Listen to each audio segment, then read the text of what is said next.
यव अविनाशी स्थिर चर व्यापून उरले जे या जगवासी ते तू तत्व खरोखर निसंशय अससी लीला मात्रे धरिले मानवते हसी। भगवान भोलेनाथ आणि समर्थ सद्गुरु गजानन महाराज हे दोन्ही वेगळे नाही। चला बाबांचे दर्शन झालं। कथेचा विषय कुठपर्यंत कथा आली आपली? ड्रायव्हरला एक तर गाव माहीत असा, पण गावाला जायचं नंतर बसणाऱ्याला माहीत असा आहे की नाही? कुठपर्यंत कथा आली मी विसरूनच गेलो, लक्षातच नाही राहिलं। करता काय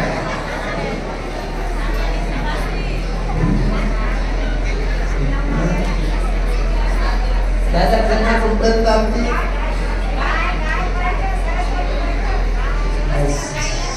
चला ते तर अगोदर झालं गेल्या वर्षी ऐका। नारदजीला कथा श्रवण करण्याची गरज का पडते? कुठपर्यंत आरती कथा बरोबर आहे। नारदजीला कथा श्रवण करण्याची का गरज पडली? आणि नारदजीने साधना केली, तपश्चर्या केली, इंद्राने नारदजीची परीक्षा घेतली आणि नारदजी जिंकले। इंद्राची हार झाली, नारदजीची जीत झाली। नारदजी कैलास पर्वतावर येतात। भगवान भोलेनाथाने आदरातिथ्य केलं। हे कैलाशपति भगवान भोलेनाथ, आप जानते नहीं मैं काम जयी बन गया, मैं काम विजय बन गया। भोलेनाथ मैंने काम को जीता है। भगवान भोलेनाथ म्हणते नारदजी कामाला जितलं काम विजयी झाले ही गोष्ट मला सांगितली तर चालेल, पण दुसरीकडे कुणाला अजिबात सांगू नका। खरं सांगा, जर तुम्ही एखादी चांगली साडी आणली पण ती जर कोणा बाईला नाही दाखवली तर ती नेसा तरी वाटते का? चार दोन बायानं जर वर्णन केलं ना, कमीत कमी विचारायला पाहिजे की नाही कोण्या दुकानातून आणली, नक्की खूप छान आहे, कलर असा तुझ्या अंगावर एकही पण नव्हता, खूपच छान आणला, मला पण आवडला, असं कुणाच जर नाही म्हटलं तर वाटते साडी फुंकून द्यावी, घालूच नाही। साधी साडी जर आणली तर आपल्याला वाटते चार दोन लोकांनी विचारायला पाहिजे। उगा माणूस गावातून चक्कर मारून पाहिजे नाही विचार असं। अरे फोर व्हीलर गाडी खरेदी केली, गाडीत बसण्याचा आनंद कमी आहे, पण शेजाऱ्याच्या दारातून जाताना काच खाली वरी करण्याचा आनंद जास्त आहे। रामराम, काच खाली काच वरी। नारदजीच्या जीवनामध्ये तोच प्रसंग। कामावर जय प्राप्त केला।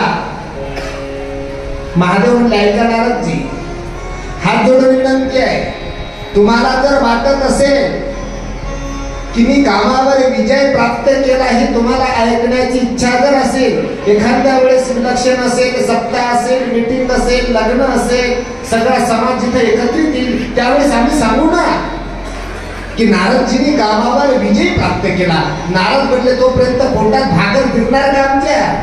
गप्पाय बसले। म्हणले की विनंती आहे सगळीकडे जा, तिथे नका जाऊ। कुठे? श्रीमन्नारायण विष्णू भगवंताकडे नका जाऊ, वैकुंठात नका जाऊ। आता भगवान भोलेनाथ अंतर्यामी इथे नाही म्हटली, विना हातात घेतला आणि गाडी डायरेक्ट तीच पकडली, थेट एक्सप्रेस वैकुंठ धाम। भगवान मनातल्या मनात हसतायत शिवजी यांना आता सांगितलं सगळीकडे जा, तिथे नका जाऊ। तिथे चालले, गेल्या गेल्या देव आसनावर उठून उभे राहिले। कोण? विष्णू भगवान। नारदजीला वाटलं हे जे फळ आहे हे आपल्या तपस्येचं फळ आहे। आज जगाचा बाप आपल्या समोर उठून उभा राहतो। वेळ कमी असेल, जास्त सविस्तर नाही सांगणार। आणि माझ्या भगवंताने जाणलं की नारदाला काय झालेलं आहे, अहंकार झालेला आहे, नारदाला गर्व झालेला आहे। माझ्या भगवंताने जाणलं आणि माझ्या भगवंताने माया केली।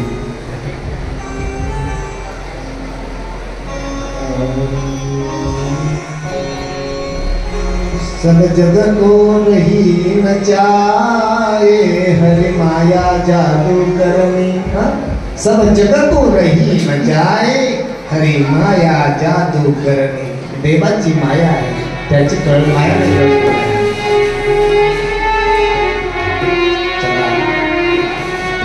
रस्त्यानं वापस जात असताना नारदजीनं पाहिलं, या रस्त्यानं अनेक वेळा गेलो, काहीच नव्हतं. आता तर सुंदर असं मोठं मोठं गाव दिसत आहे. कोणतं गाव आहे, माझं लक्ष कसं नसेल या गावावर, आपण आज जाऊन पाहिलं पाहिजे.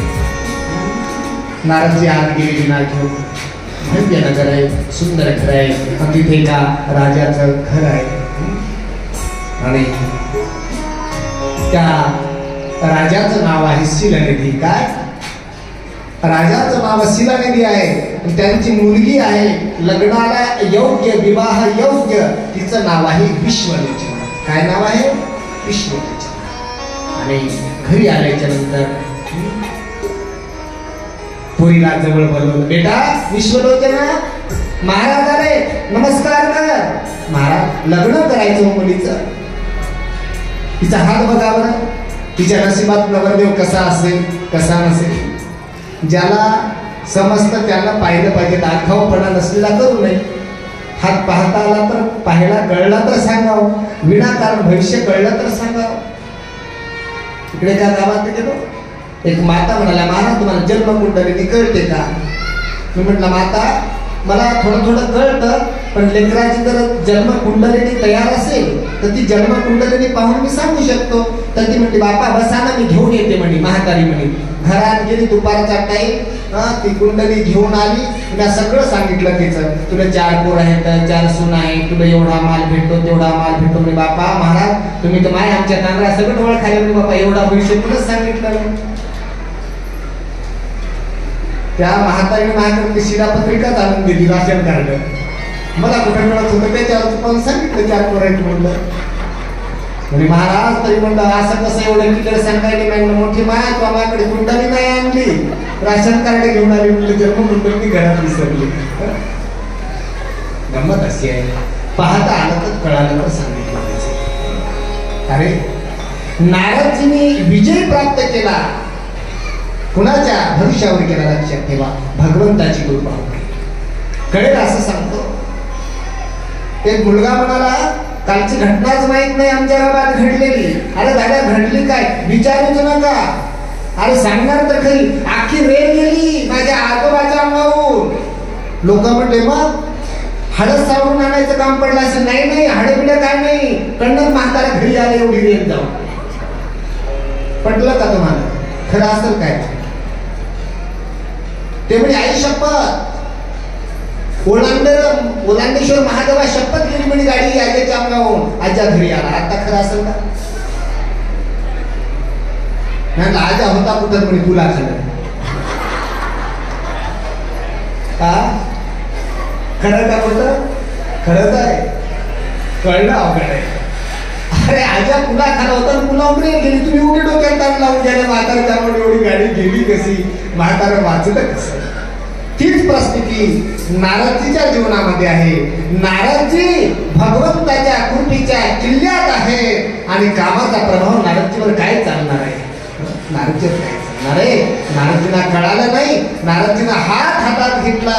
त्या मुलीच्या हातावर असं लिहिलेलं होतं की जो अमर असेल, अविनाशी तू तद्विधी येन सर्वमिदं ततं, हा अनादि नित्य सिद्धू निरुपाधी सिद्धू. असा तो मालक असेल, तो हिचा मालक असेल. कोण?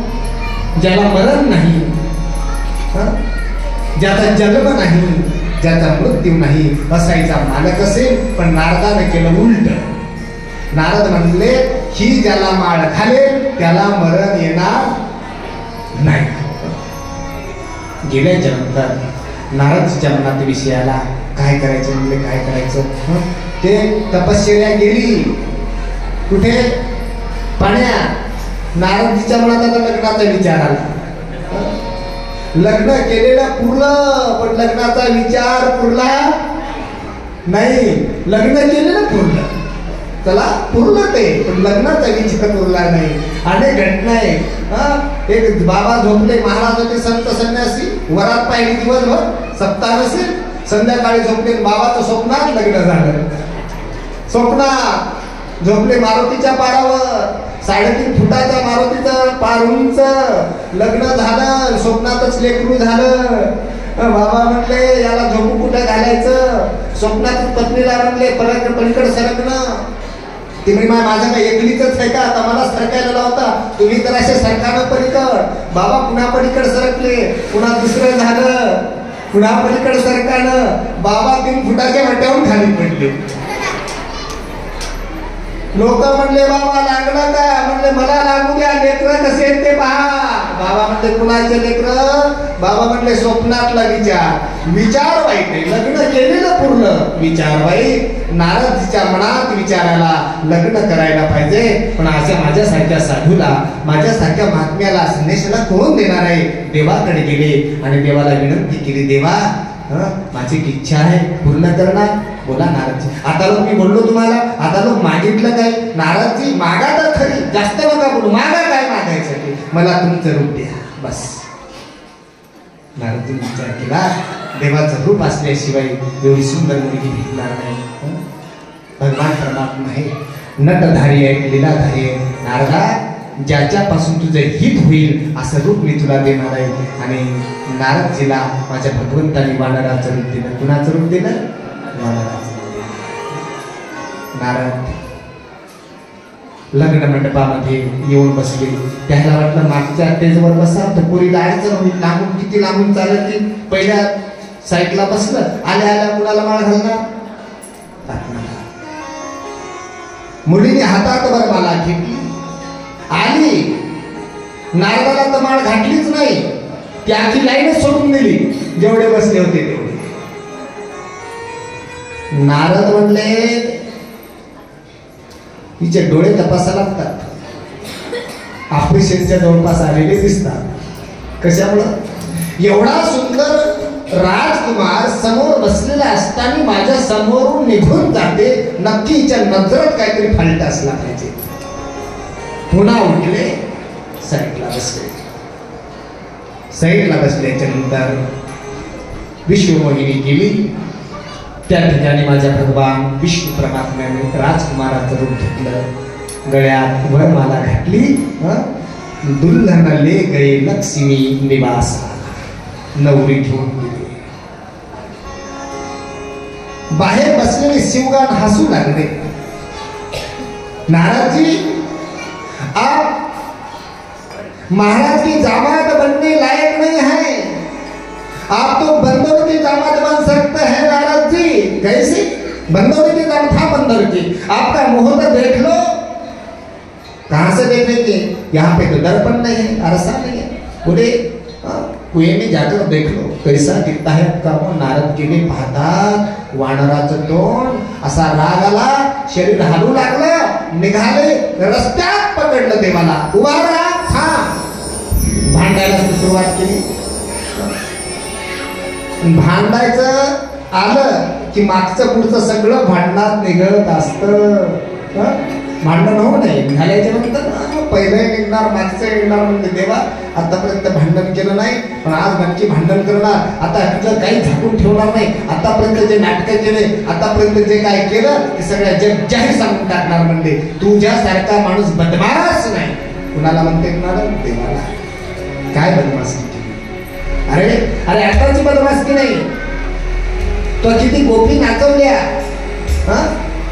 कितीतरी लग्न केले. अरे गरीब माणसाने एकच बायको मागितली, नाही दिली ना तुला. तुझ्यासारखा माणूस नाही. समुद्र मंथन होत, त्याच्यामध्ये अमृत निघालं, वडायला ताकद दोघांची सारखीच होती ना. एकीकडून कोण होते? राक्षस, एकीकडून देवता. तो आपला कमरावर हात देऊन जस सारखा उभा राहिला, नुसता पाहत वढालय, नुसता हात देऊन बघत राहिला देवा, आणि अमृत निघलं.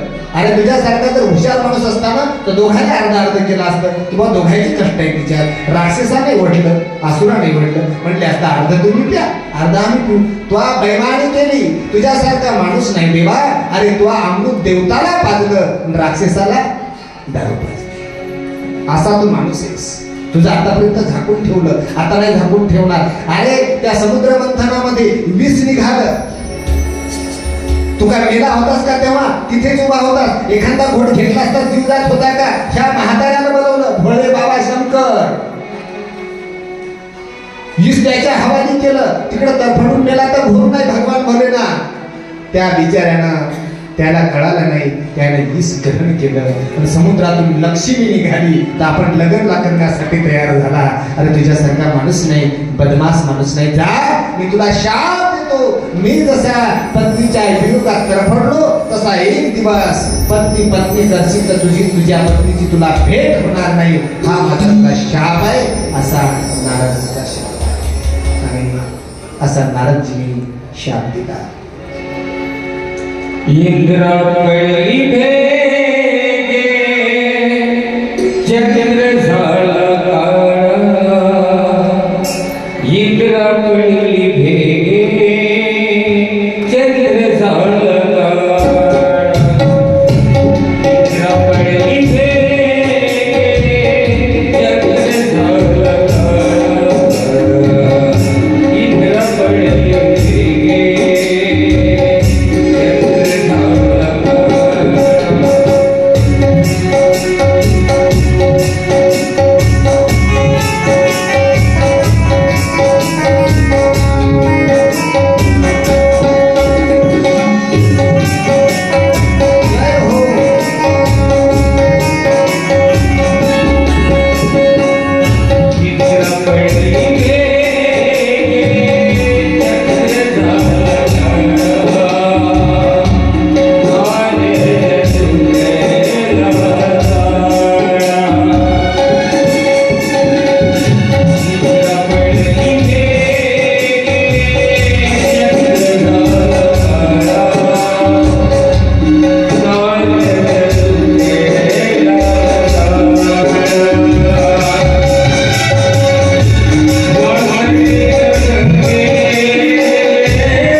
बोले महर्षी नारद महाराज की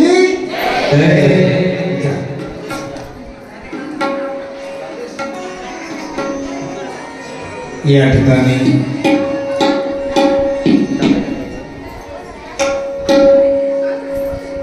विष्णू भगवंताची माया आहे. देवर्षी नारदजींना बंदराचं वेगळं बाजाराचं आणि खूप भांडण झालं दोघांचं रस्त्यामध्ये. श्रीमन्नारायण विष्णू भगवान म्हणतात, हे नारदजी ऐका एक गोष्ट. एका मिनिटासाठी देवर्षी नारदजीला म्हणतात, एका मिनिटासाठी डोळे बंद करा. कोण? देवर्षी नारदजीला विष्णू भगवान. नारद म्हटले एका मिनिटासाठी नाही, एका सेकंदाचे तुझ्या आतापासून ऐकणार नाही, नाही ऐकणार. विनंती करतात, सुनो नारद, एक बार सुन लो नारद, एक बार आंखें बंद करो नारद, एक बार बंद करो. अश्रद्धेनं का होईना देवर्षी नारदजीने डोळे बंद केले.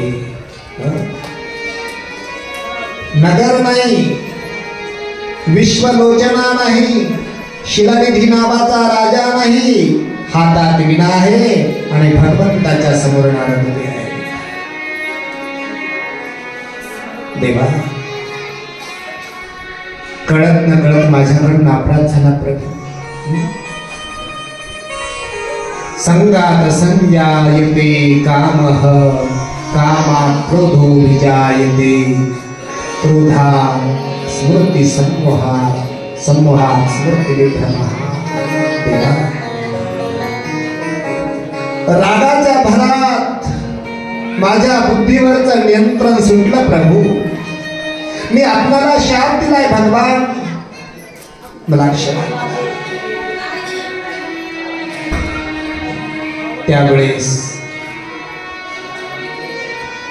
विष्णू भगवान सांगते, देवर्षी ऐका, माफी मला नका मागू. ज्यांचा अपराध केला त्याला माफी नका. शिवजीनं सांगितलं ना तुम्हाला, नका जाऊ, जा, शिवनामाचा जप करा.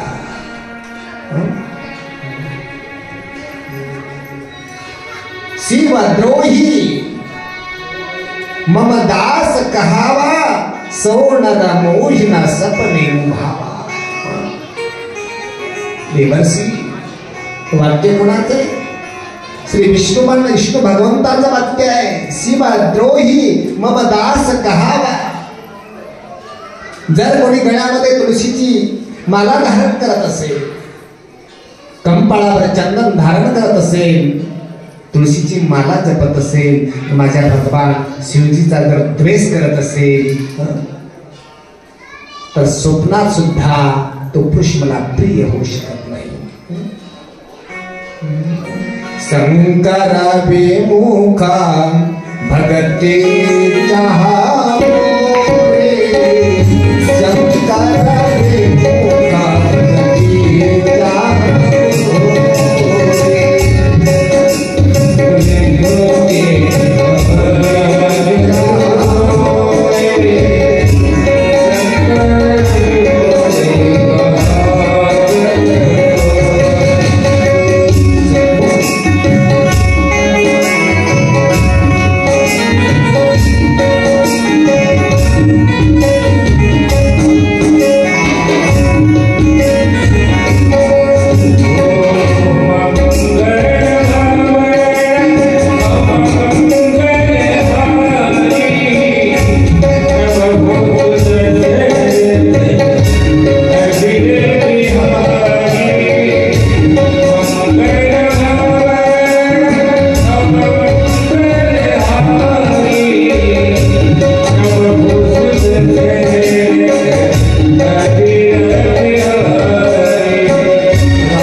तेन चौपाय आहेत. सेवा द्रोही मादास कहावा, सोनर मोहिना सपने उभावा.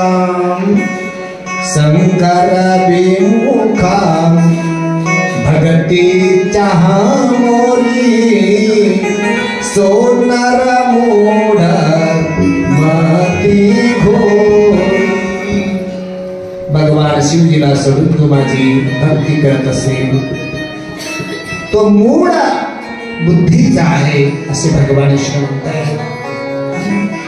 लिंग स्थापी विधिवत करी पूजा. जो पार्थिव लिंगाची स्थापना करतो, रेती मिळाली रेतीचा गणपा. अरे माझ्या शिवलिंगाचा महिमा खूप वेगळा आहे, निराळा आहे. कधीतरी असं वर्णन असेल, एका देवाला देवताच्या 2 मूर्ती ठेवू नये असं ऐकलं असेल तुम्ही. एका देवालयामध्ये, एका देवपाटामध्ये 2 कृष्ण नसावे, 2 पांडुरंगाच्या मूर्ती नसाव्या, पण माझ्या शिवजीचा महिमा अलग आहे. एका देवपाटात 2 लिंग असले तरी चालतील. एका देवपाटामध्ये 3 शिवलिंग असले तरी चालते, 4 असले तरी चालते, 5 असले तरी चालते, 12 असले तरी चालते. 12 ज्योतिर्लिंगाची स्थापना आम्ही आमच्या घरामध्ये करू शकतो. माझ्या शिवजीचा महिमा आगळा वेगळा आहे. लिंग स्थापी विधिवत करी पूजा, शिव समान प्रिय नाही दू. शिव समान प्रिय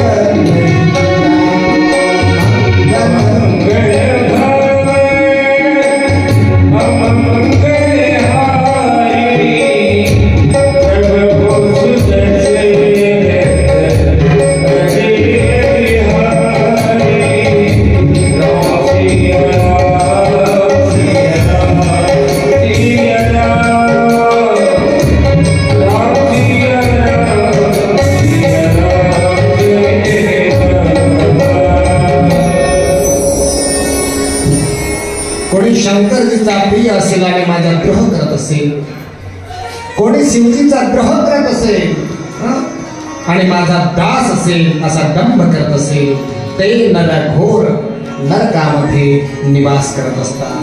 लक्षात ठेवा. गाठ्यामध्ये प्रमाण आहे.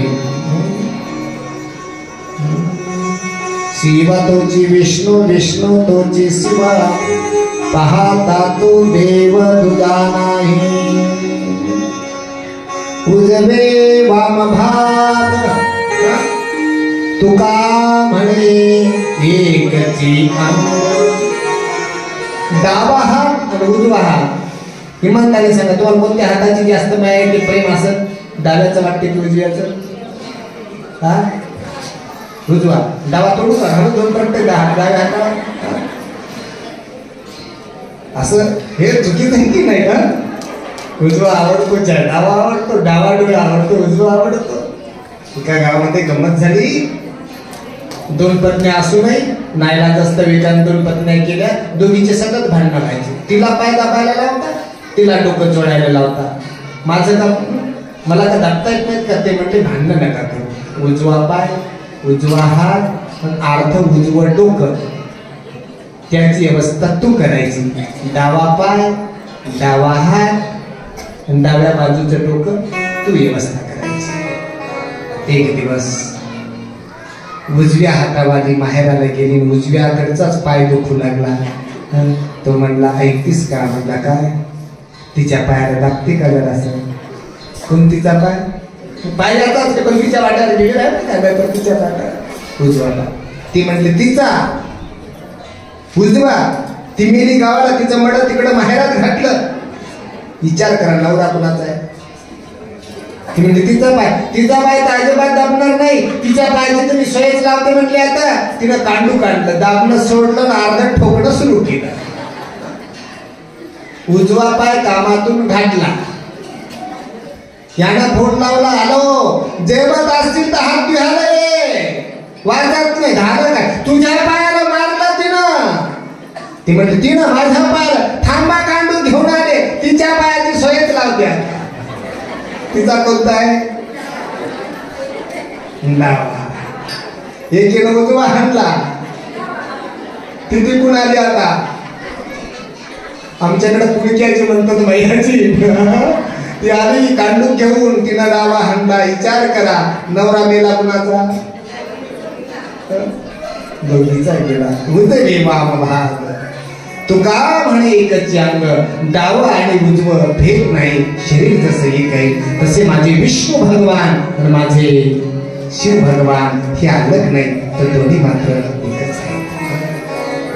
यांना बेलाचं पत्र आवडत असेल, माझ्या विष्णूजींना तुळशीचं पत्र आवडत असेल, असा शिवनामांचा महिमा असेल. आणि भगवान विष्णू म्हणतात, हे नारदजी, ज्यांचा गुन्हा केला माफी त्यांच्याकडे मागा. तुम्ही जा, माझ्यापेक्षा पुण्यज्ञाते तुमचे वडील आहेत, ते ब्रह्माजी आहेत, ते तुम्हाला शिवकथेचा बोध करतील. आणि ब्रह्माजी नारदजीला जे शिवकथा सांगणार आहे ते आपण उद्याच्या सत्रात पाहणार आहोत. झालेली सेवा याच ठिकाणी माझ्या वाणीला पूर्ण विराम देतो आणि आता आपण आरती करू.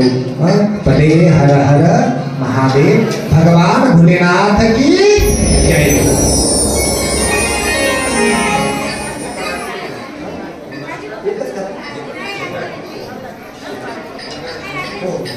नाही भागवताची पण यांची करायची का?